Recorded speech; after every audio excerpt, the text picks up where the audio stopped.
Spring session is in the books with the annual spring game. We didn't have one last year. Thankful to have one in Coral Gables this year, and always thankful to have the wholesome one on the line to break down Miami football for us. Following again, Team Hurricane against Team Ibis. Ibis. You may have to explain that one to me, but we got the wholesome one here to talk Miami football. How's it going? What's up? What's up? It's going well. I got to add a sense of focus today, so I'm a little bit more serious. But yeah, it's a good day. From what I've seen the spring game, as I watched it from beginning to end, a little bit of surprises in there. I mean, De'Aaron King called plays for the fourth quarter, so that was really kind of cool. And I think that adds a different dynamic to the quarterback position to have someone who's been out there and who is an active member of your roster to get a different dive into how to call the plays and how it kind of goes together, how to create those drives, and he had 2 touchdown drives, so he did very, very well as an OC. And at the end of the day, it is a spring game. That's something that's kind of fun, but it's not too wonky. It's not too gimmicky. There wasn't a lot of trick plays or anything like that. He didn't one end around, but that was pretty solid. But the talk of this spring game will be 2 things: the offensive line play and Jake Garcia. A little bit of Jake Garcia above the offensive line play, because that young man, it showed what happens when you bring in quality talent at quarterback. He is the highest rated QB since Marv, who was before Jakai Harris, who came in as I think it was like the #1 QB out of Cali. All right, but besides that, we influx number 64, Jalen Rivers, someone I've been talking to you all about consistently. We brought him in at left guard. That offensive line had a really big step up, and the guys look good. I mean, Corey Gaynor looks really good. Navon Donaldson in run blocking and in pass sets, something that a lot of people were a little iffy about him going backwards with his weight. At right tackle, DJ Scafe looked fine. He did it very well. Zion Nelson did very well also. So that unit there, and that's no disrespect to number 53, Jakai Clark, who came in and played center and was the second team left guard. He started out the game at left guard, but once we put 64 in, it was different. It was different at that left guard position, Mark. And you know it's something that I've talked about here for weeks, that it was gradually coming up. Once that size, that speed, that athleticism, a former left tackle, a highly 4-star left tackle moved inside usually works out very well for the offensive lineman. Talking Miami football, post-spring game. Let's see who's on the line. Let's see what you got for us before I hit up the wholesome one with some of my questions. Jamar Williams, #Live Squad. Ronan and John were with us on the watch party on Patreon, and were hanging with me during my many phone calls with the cable company. So they had to hear all that while we were watching the game. Hey, Mark, like I said last week, Miami struggles with penalties. A lot of guys jumping off sides on the defensive front there early in the game. Needs to clean those up to complete in big games, but it was a good game. That's a really good comment there. And I don't know where D's loyalty lies. I don't know if he's a Miami fan or not, but it was very frustrating to see the opening couple of minutes, because on both teams, Team Ibis and Team Hurricane, which people get it confused. Our mascot is not a duck. It is an ibis. It has biblical tie-ins. Who was the first one to brave the hurricane after the storm? Noah's Ark. It was the ibis who brought the leaves to let them know that the land is growing again. So it's all this religious stuff tied into it. That's how we got that's where that comes from. Yeah, I didn't know any of that. With ibis. Yeah. I mean, that's why we have our colors of green and orange, the color of life with green, and the color of rebirth in orange. That's why we picked both of them. White is the blossoming after the flood. So it's a whole bunch of religious stuff tied into our colors and why we picked our mascot and our name. Okay. So that's where it comes from. I had never heard any of that. I didn't know that there was any connection to that. Well, you're talking about a real Miami guy. Well, I know that, but I would have thought that I would have heard that at some point from somebody. but I'm going to look a little bit more into that. Mm-hmm. All right, very cool. So, yeah, I noticed that, and I couldn't even get my full attention on the game because of some cable issues. But, man, I saw defensive linemen jumping off sides, a few of them there in the first two series. And not only that, Mark, we had holding. Zion Nelson with a key holding penalty after a really big play. Exactly. We looked very, very sloppy. Now, of course, let's be honest, okay?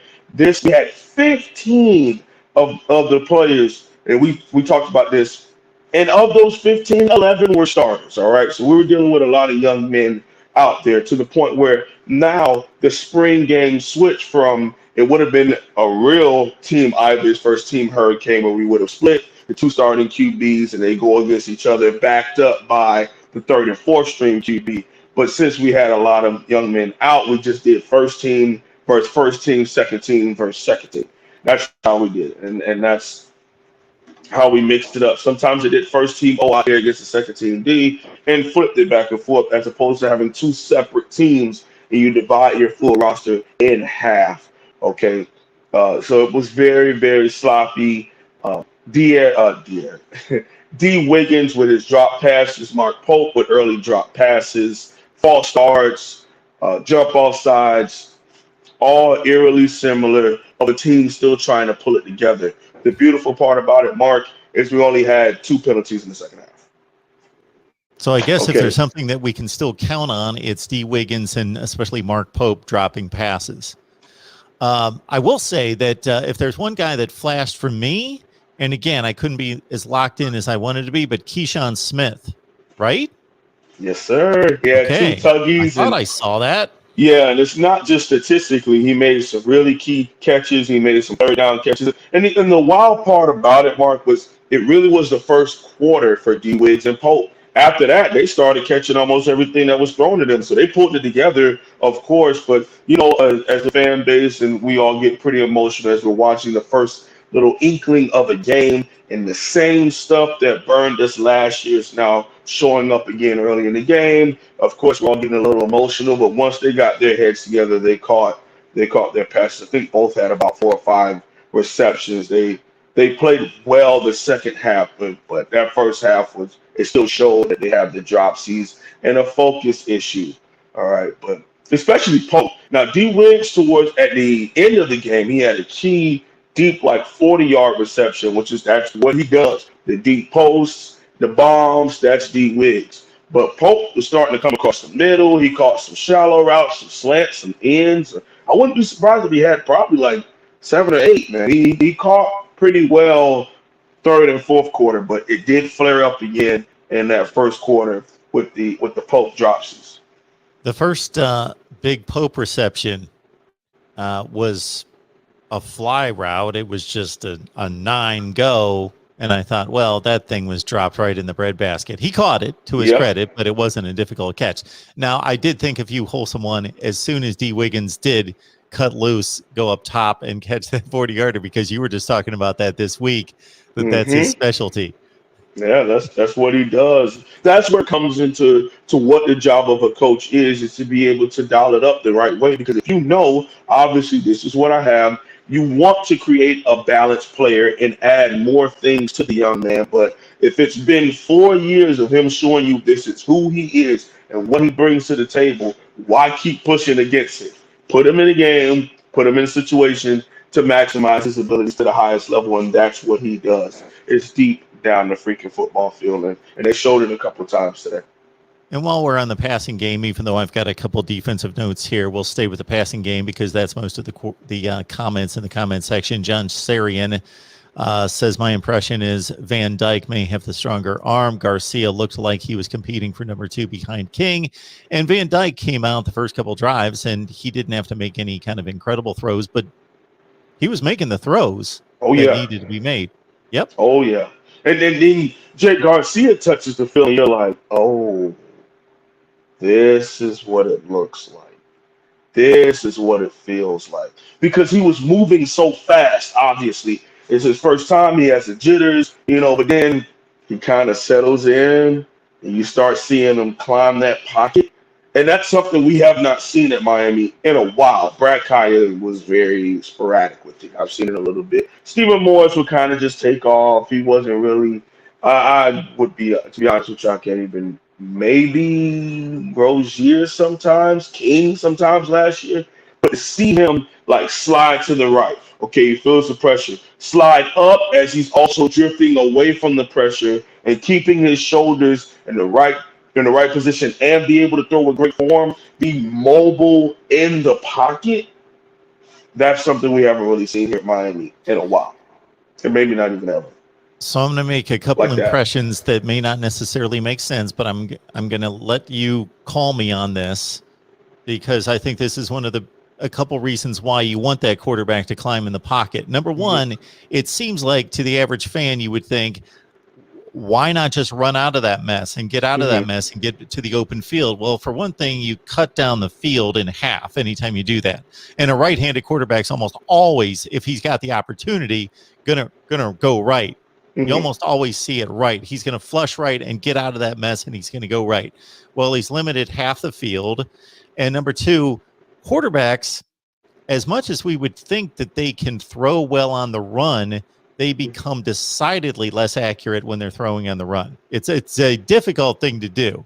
We do it out in the backyard and think that it's easy because there's nobody, that people are 12 yards away, and we grow up throwing like that. But in a game with pads on with superior athletes in the secondary, it's not an easy thing to do. It's funny you say that because I was gonna say try to go outside right now and do a play action and roll out. It's not as easy. Like a couple of us, we've always dreamed of being a QB, and I remember like drifting, and I'm thinking that I could. Oh, that's easy, and then you don't realize that with your body in the momentum going this way and having to force it to swing and throw this way while you're already still running like this. I was like, okay, all right, that's not as easy as you tend to sail it. You tend to sail it, and especially if the receiver's moving. And then my third observation about climbing up in the pocket is we already know that it's difficult for the defensive backs to cover for 2.5 to 3.5 seconds, even if the play is going perfectly. Quarterback, boom, gets the ball. He sets up, boom, he gives maybe 1-2 looks, delivers. That's only about 3 seconds, and it's difficult to cover for that long. But think about the first second of that play, second and a half, is almost you're off the hook as a defensive back because the receiver's still just starting in his route. So if that quarterback climbs in the pocket, he's buying himself typically another 2 seconds. So that's a lot of time that those defensive backs have to continue to cover and hold that coverage. Absolutely, which is why cornerback has become such a big premium position as far as being paid in the National Football League, and also getting drafted higher and higher and higher in the NFL draft is because of that simple fact. Luke Walker, this dude. Anyway, I didn't know what it was either. I didn't know if that was named after somebody. I didn't know what that was either when I saw that on the screen. Team Ibis, Team Hurricane. So I did not know. You are a college football fazant, and you did not know that the Miami Hurricanes mascot was an ibis? No, I had no idea. Okay. Must be a blind spot of mine. I don't keep up with mascots too well. That's it. I mean, if I could see the comment section, I bet a whole bunch of people were like, oh, okay. You're probably not the only one, especially the backstory as to how we got to that as far as the orange, the green, and the white. Because people look at our colors and they're like, well, why would you put that together? But that's what you got the, blossoms, life, and rebirth. That's orange, green, and white. This might be a very, very insignificant note, but to me, I like to see guys that can tackle in the open field. And so it was only the third or fourth play of the game, and we know that Jalen Knighton can scoot. And he was in the open field with nothing around him, and Kiacha Smith wrapped him up. You know what position he was playing when he did that? I don't No. Weak side linebacker, which is insane. Screw the size. Give me speed because that's what this game is about. If they're a bigger safety, move them in the box. Speed, speed, speed. And that's what we needed to see today. Kiacha Smith did very well, especially in an early drive. And it's funny you say that because the more I'm trying to think back on it, I don't know, maybe did he get hurt or something? Because I don't remember seeing much of him past like those first couple of drives. Maybe he moved to other positions to where we didn't see much of him. But as far as him, it was 4-on-4 almost the entire time. If Knighton went to wide receiver, if Knighton was at back, he followed him and he just kind of was in his hip pocket the entire time. Jaroon Johnson, number 88, needs to see more reps than 6 and 8, especially 8. Yeah, Dante Johnson, he rocks number 88, which was an old number of Kiacha Smith. So a lot of people were getting it kind of confused. And then obviously when he scored a touchdown and they announced his name, oh, okay, he switched to 5. Just like Xavier Restrepo he's wearing number 7. But obviously if you're not watching practice or watching all of our videos, you wouldn't know about a couple of the number changes. But yes, that's what went down. So, and they have very eerily similar body types. But Johnson is a big dude. He might be like 6'4", 215. Like that dude is yoked. He's stacked real nice. And he made a couple key catches. And I don't know if he's a walk-on or transfer because I don't remember his like recruiting being a part, but I wish I could tell you. Maybe I'll come back to this video and feel stupid. Like, oh man, I missed his. Hey, he was a 2-star assigned to this class. But as of right now, I don't know. He has to have been a transfer or a walk-on of some sort. Maybe I don't know. So this wide receiver competition going into August is going to be rather interesting to monitor. Some guys are going to have to kick it into gear if they want to keep their spots. And if they don't get well, you said it better than I was about to say it. I was going to say if they don't get their crap in the gear, some people are going to be real mad when parents ask for tickets to the game and they're watching you sit there.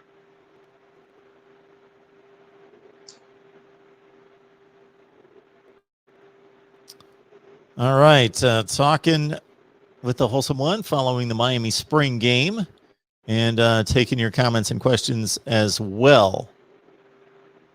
What else did I take note of here? No, not that Johnson from Tennessee. Obviously, no. That's DeAndre Johnson, the linebacker, outside linebacker, DN type. All right, everybody had to go off on the mascot conversation. Yes, Dante, that shows your Miami blind spot. Are you watching the Ohio State spring game? No, not watching it. I'm DVRing it, Dante. That's what I'm doing right now. When they don't tackle, man, I just lose interest. It's a passing. I can only watch so much and take so much from, and Ohio State's not tackling at all. So I can only take so much. From that. What do you mean they're not tackling? No tackling. What does that mean? None from the first play. Urban Meyer in the past would kind of back off the tackling, like in the second half. He would say, okay, no, they're just wrapping together. They're basically touching everybody.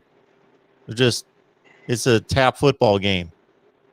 It's basically I'm evaluating 3 quarterbacks and some wideouts against some DBs, but the rest of it's meaningless. Okay, then I even go to our roster, and there is no number 88 on our roster. I was looking at the same thing. I was trying to figure that out as well. I don't want to spend too much time on that. Anyway, that further pushes it that he's probably a walk-on. And maybe that's where we get it from. But to get a walk-on, like, he's looking that good? Okay. GT Sounds is asking about Scafe and Williams, numbers 51 and 62 at right tackle. I've been very adamant about that right tackle position. I was very disappointed in 62's play. He has the size and the look that you want. He's 6'6", he's 312, he has super experience. He's long. Looks good. He moved no one. No one. All right. Then 51 goes out there and he was moving some folks, especially next to Navon Donaldson. In that O-line. What I loved, Mark, Manny Diaz is so big on blitzing, man. And to see that O-line picking dudes up, and when they got their mark, they stopped them. It wasn't like you ran into you and drove you a couple yards. No, no, no, no, no, no, no. If a center picked up a linebacker, if Corey Gaynor or Jakai Clark picked up a blitzing linebacker, they stopped. You also saw Cam Harris come in and pick up whichever other linebacker or edge that the O-line couldn't if you go Ringo or Louis, or if you open up and then, big on where you have the O-line on D-line, running backs on backers, back and forth. The sacks really came from the QBs holding the ball too long. Besides that, if you talk about just snapping the football, I have a kick set, you have a pass rush, we interact. Okay, somebody works a move, somebody replaces hands. The O-line won the day almost 100% of the time. I wouldn't say they dominated, but as far as pass rush goes, they did. Tip of the cap, man. Tip of the cap to Garen Justice. Tip of the cap to their dedication to the craft, because they've been called out for half a decade. You could even say probably a whole decade at Miami. The O-line has been called out, and today, at least, I'm not saying they're going to win we got an Outlander winner, a Remington winner, first round. I'm not saying any of that. But as far as from what I saw today, now, does that speak to the defensive line not being up to par? I'll get to that. But right now, I'm giving the roses to the offensive line and how they play today. Very, very impressed and thankful for the progress on the offensive line. I'll clarify something because I got some responses about the no tackling comment at the Ohio State spring game. Just like the Wholesome one said the other day, this isn't for us. This is for the coaches to evaluate. So that's not a criticism. I'm just saying I don't get a whole lot out of it. They need to do whatever they need to do to get the work in, stay healthy, do whatever they assess to be the best for their situation. We're just looking in. So I don't have a criticism of however teams want to do it. I'm just saying, for me personally, of course, the more you get to see it be more like real football, the more you can accurately evaluate all of it. So JT Sounds, H1, what's your take on how Dunstan performed and how you think Avante fits in the starting group? I don't know about throwing him into the starting group already. Let's calm the freak down. There we go again, getting all hopefully hopply. Okay, obviously he's doing well, but let's chill, man. Throwing him out there to start. I mean, now if he does, then I'm with you. But especially because Graven Hall has been so and his play, even today, he just was there. He dropped a couple interceptions, and he was just standing there. As far as Avante jumping off the screen, so I guess I can understand why you look at it like that. Okay. Dunstan's performance. He's been the cornerback that no one's really talking about. And Dunstan is Isaiah Dunstan, number 29, 6'1" plus cornerback for the Miami Hurricanes. So for those of you who don't know who Dunstan is, he was attacked, and sometimes he stood in the paint. He did have a couple receptions on him, but any cornerback does. I like the way he had open field tackling. I like the way he attacked the ball. I'm still a little eerie on those deep balls. Our corners still were not turning around and looking for the ball. Now that the completions were usually on DJ Ivy, we're kind of used to that here. So if anyone in the comment section can correct me, but for the most part, when that ball was up in the air, I didn't really see our corners turn around and look for the ball. And I'm still tired of seeing that at Miami. I mean, they weren't doing the whole trail. They use the trail technique when it's properly timed, and that is when you're in the trail, obviously. And DJ Ivy had one on D. Wiggins that was just I mean, good play by Ivy, but more of just horrible catching. So Wiggs over the shoulder, he brings it in, and as they're falling, DJ Ivy punches the ball right out, incompletion. So yet again, it's a lapse in judgment. It's a lapse in effort by D Wiggs, but it's a big thumbs up for the effort of DJ Ivy. Danny Q, thank you so much for the super chat. Appreciate that. Can we all agree Tyler Van Dyke, Jake Garcia, way better than Mackenzie Milton. Keep up the good work, Mark. You're the man. One, all about the U. Are they better? Are they better? Oh, they're not game tested better, but are they better today? This is not 2017 or 2018, so we don't know if Mackenzie Milton is ever going to be the same. And because he chose to go to an institution, I root that he never is. I'm going to say that based on the reports, he hasn't had a great spring, but then he came out in the spring game and he threw some dimes.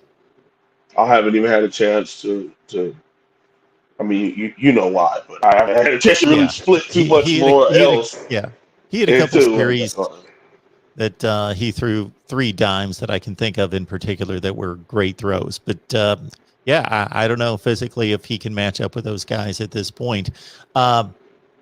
Your thoughts on Peyton Matoko? Anything there? He did well when he was in. I mean, he's kind of the odd man out. And I kind of feel bad for him. You know, it's like Miami's starting to get it at QB with bringing in back-to-back 4-stars. And then you got another one coming in Jakai Brown, because we all understand that T. Martin's son probably will never play it down here. We accept that, and that's cool. It was fun for the commitment. It looked good, but we all know that he's going to go be a millionaire with baseball. Earn your money. Earn your money. And then it's probably inconsequential, but the last big passing play of the day was, again, Kiacha Smith hauling one in, but this time it was from Ryan Risk. And that was a nice ball over the top. And I noticed the defensive back he played it well. He put his hand in between Keyshawn's 2 hands, like you're taught to do, but Keyshawn was still able to wrestle it away, keep it.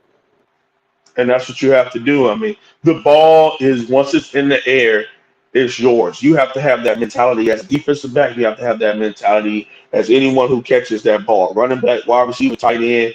You have to have that mentality that when that ball is in the air, it is yours. You have to attack it. And that's what the difference between the two was, that one went up to attack it. The other one reacted to the other person attacking the ball. And that's where you come from. And then that simple want to basically rake it away from the defensive back as you're falling down, because you know you're going to absorb a blow from hitting the ground. But you kind of, hey, I got to have that ball. I have to have that freaking football.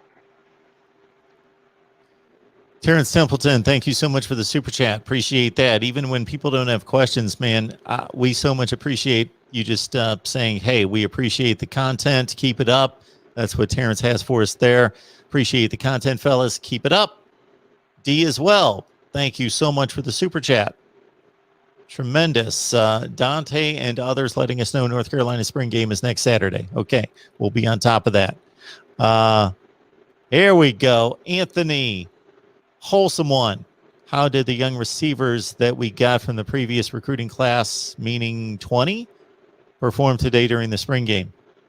Xavier Restrepo had him a nice touchdown in the game, which from one angle it looked like it was out of bounds, but then when they replayed it from the back end, so he's going up and it's one of those corner routes, so you throw it to the back pylon, and so he's going up, and this is crazy because I've never done it, I'm a big dude, but he goes up for the ball, and as he launches off of his right foot, so he's jumping with his right foot up.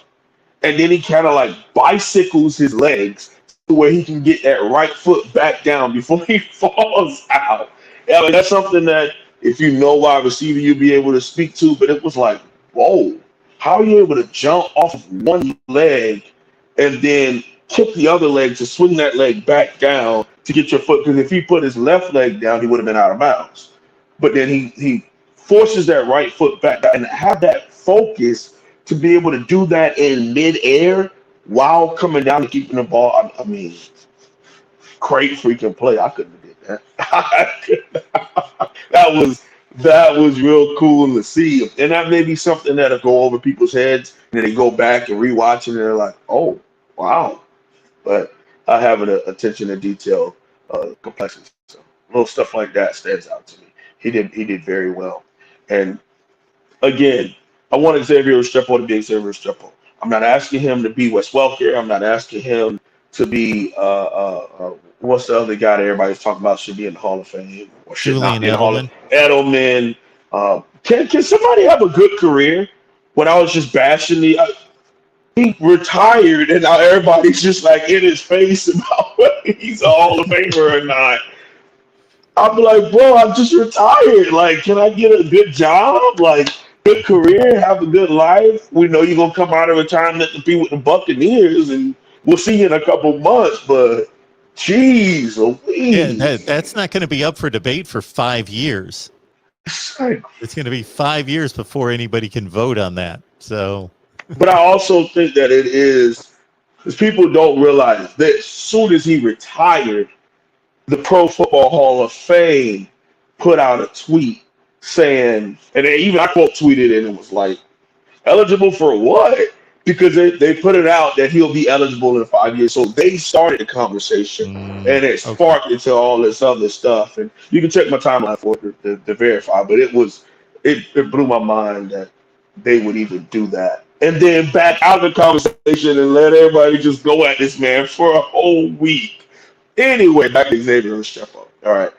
I don't want people to box this young man into who he needs to be with all these other wide receivers who historically look and play similar to how we see right now. No. Let's send him the best energy to be freaking Xavier Restrepo. The best that he can be as a receiving threat for the Miami Hurricanes. We don't need him to be anybody else. He's not like it. He's Xavier freaking Restrepo. He's the X-Men. Let him be him, please. Because I already see the BS in the comment section. We're not here for that crap, man. Let him be him, please.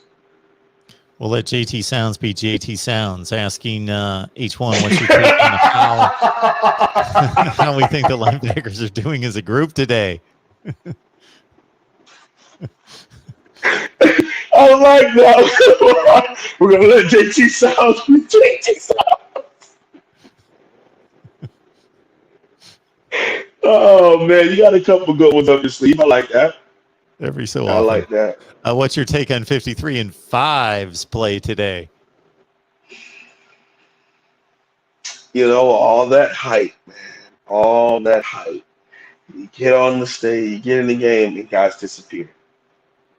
Guys just, I do not remember a play that 53 made at all.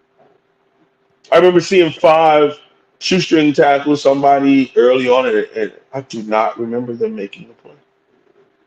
They, I wouldn't call them irrelevant, but I don't know, man. But then I also spoke to how good this offensive line was playing. So DJ Scafe basically made 53 null and void. We also have Carter learning a new position as a striker, safety striker mix. So he made a couple tackles, but he didn't do anything extraordinary. He didn't get a targeting penalty, so that's good. We did have Keyshawn Washington come and blast. Was it Pope that he blasted, or I thought it was Warsham? I think he blasted Warsham, 84. That dude looks real good. You remember what I'm talking about? That's Warsham, wide receiver from Alabama, former Alabama commit. But I don't remember that play. So he came into Miami at like 168 pounds, something like that, because he had hip surgery. And the hip is very vital to the rest of the body. So it took him a while to get back in the groove. He's from is it 2 recruiting classes ago now? Yeah. And so now his physique and his play is all starting to build back up again. So I like what I'm seeing from that. Anthony's reminded of Braxton Berrios, comparing him and his work ethic to the X-Man.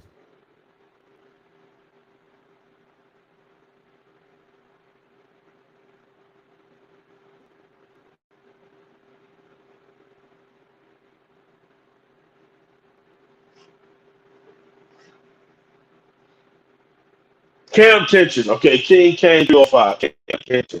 Man, listen.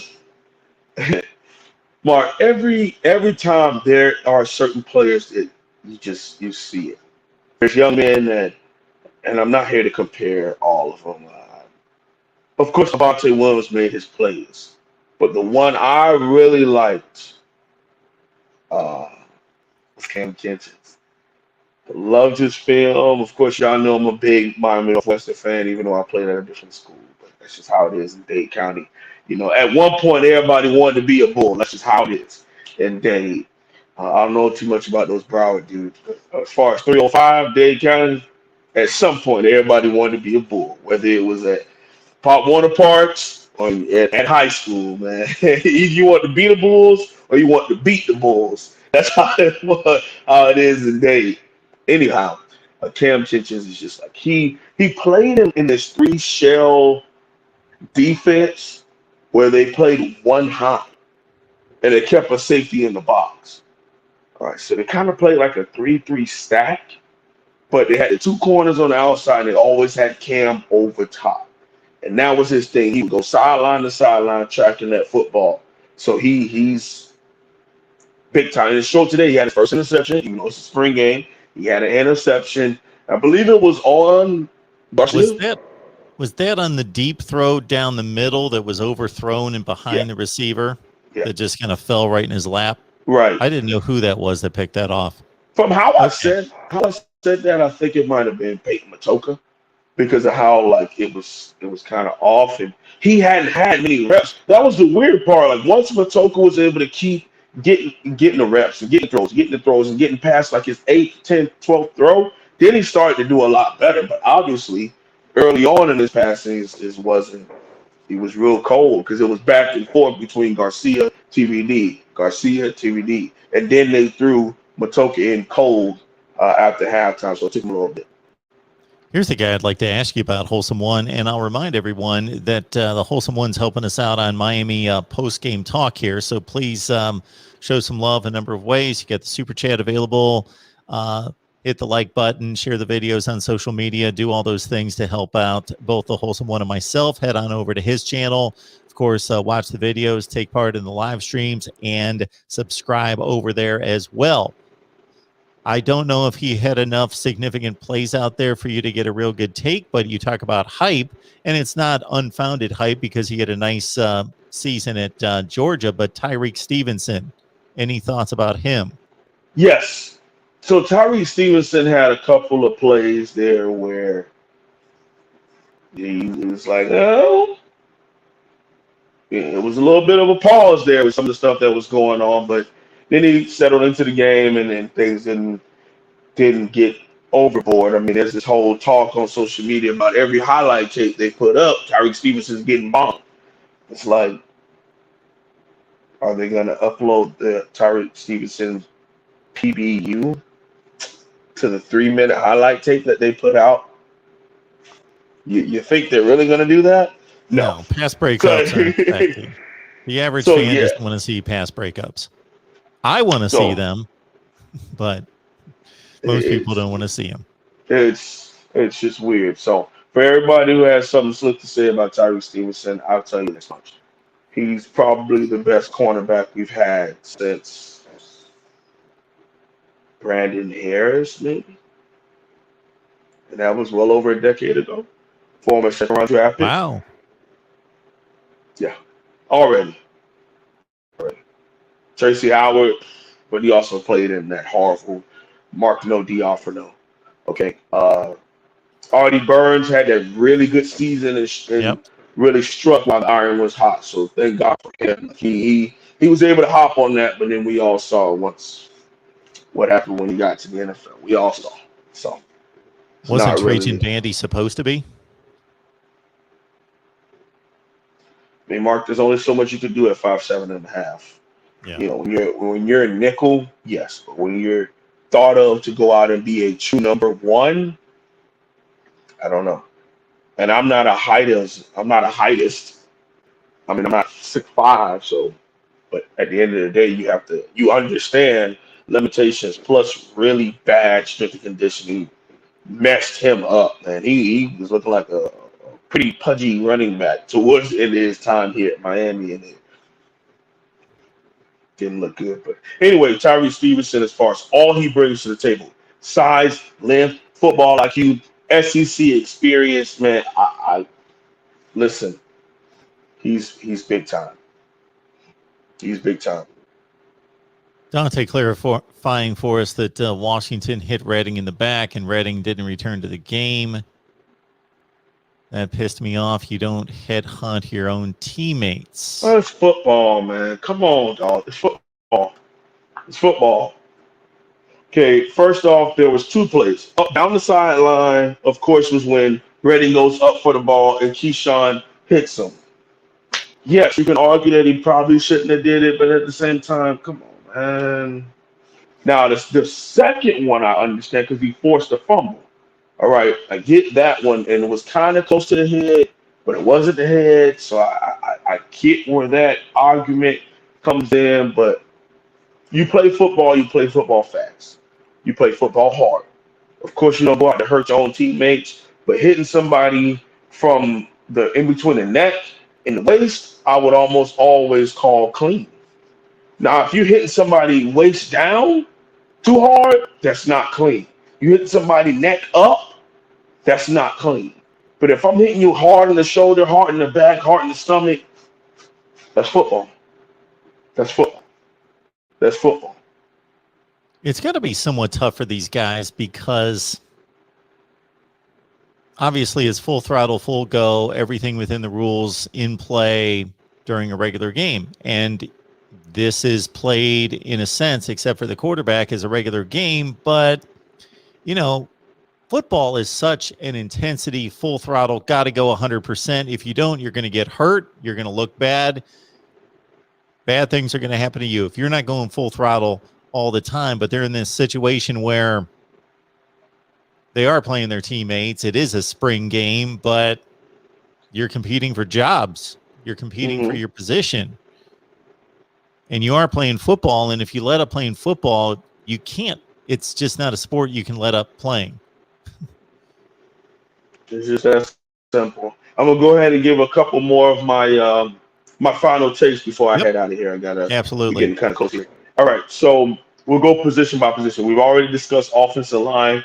I was very, very pleased with the offensive line. Very pleased at how they played today as a unit. And Mark, if you go back to one of the big questions you asked me, what is one of the things you want to see? What are some of the big things you want to see in this spring game? And I said the offensive line playing as a cohesive unit. When 64 was infused to that offensive line, it did. Really, really, really like that. Really like the way that they played, man. And I'm not satisfied, but I'm happy.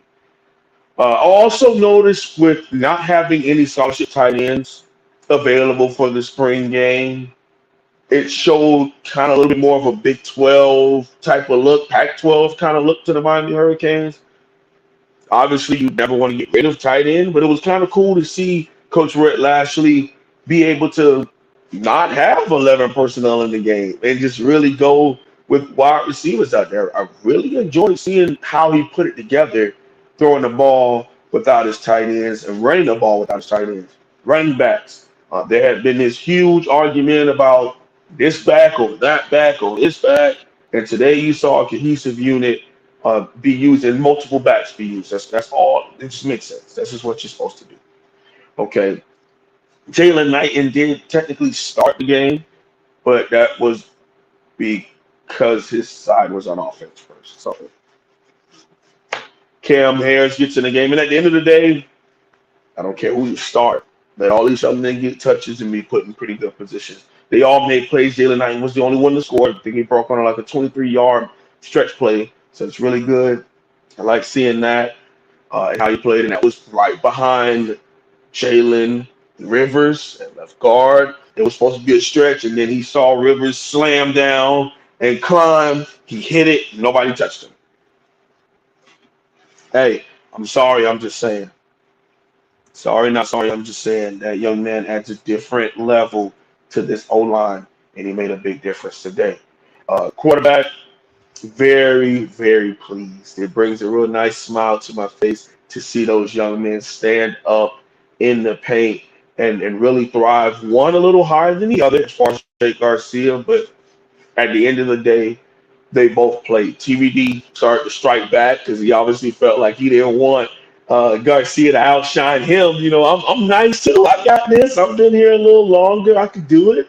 And they did well. Peyton Matoko comes in and also does his thing towards the end there. Proud of him. Also, Risk towards the end threw a nice touchdown that was kind of cool. He may never start here, but he has that moment on national TV. So I'm happy for that young man. Also, wide receivers, it was a little iffy when it came to the beginning of the game, when it came to 6 and 8. But after a while, I mean, we've done this whole time, and I have not brought up Rambo.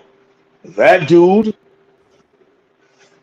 man, I'm trying not to get excited. I'm trying not to get too excited because throughout the whole broadcast, they kept talking about how he had an iffy 2020, but if he could tap back into 2019, the guy that gave Alabama problems when they were in that exact same stadium Yep.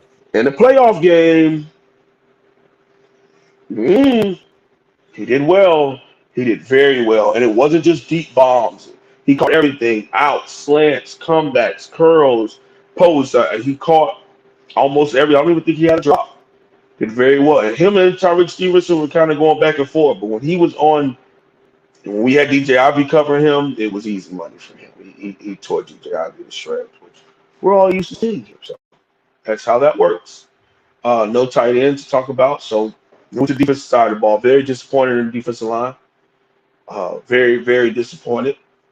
But at the same time, I have to have the understanding that you can't necessarily call one side doing so well and then turn around and say the people that they were going up against now sucks. So that's not what I'm saying. I was just disappointed in the lack of fight. I think they didn't fight back. Jafari Harvey made a couple plays here and there. I saw a TFL from John Ford. Miller did nothing. 53 did nothing. It just, I need to see some fight back. Obviously, if you're going to get some pretty good O-line, they make plays, then obviously you want to turn around and make a couple plays yourself also, and I didn't see much of that. Linebacker, the only person that did anything today was Kiacha Smith. Very happy for him as a weak side linebacker. Gilbert Frierson was also kind of out of the game. He was there, but because the striker usually is the person that covers the tight ends, with no tight ends in the game, I don't even know if we really went for 4-2-5. It looks like we just gave majority 4-3, with a lot of them either in the box or just covering slots, so didn't really hear much from them. But that could also be a good thing because that means he wasn't getting beaten coverage. So you can look at it that way also. Everybody had all this hype around Huff and Flag. Neither one of them did much today. Either BJ Jennings is a scholarship player. Safety, Cam Kitchen stood out. Avante Williams stood out. At cornerback, you saw Isaiah Dunstan. You also saw Tyreke Stevenson make some plays. Everybody else was just meh. So there's a lot. There's a lot to build on when it comes to the defense at the University of Miami. And under Coach Benny Diaz, they will get better. And once they get the influx of their starters added, and you're also talking about adding 2 5-stars who are coming in less than a month to the day when James Williams and Leonard Taylor walk through that door, I don't know. It's about to get good. And if people don't start making some changes on the defensive line, some snaps are going to be taken away. I'm just saying, sorry, not sorry.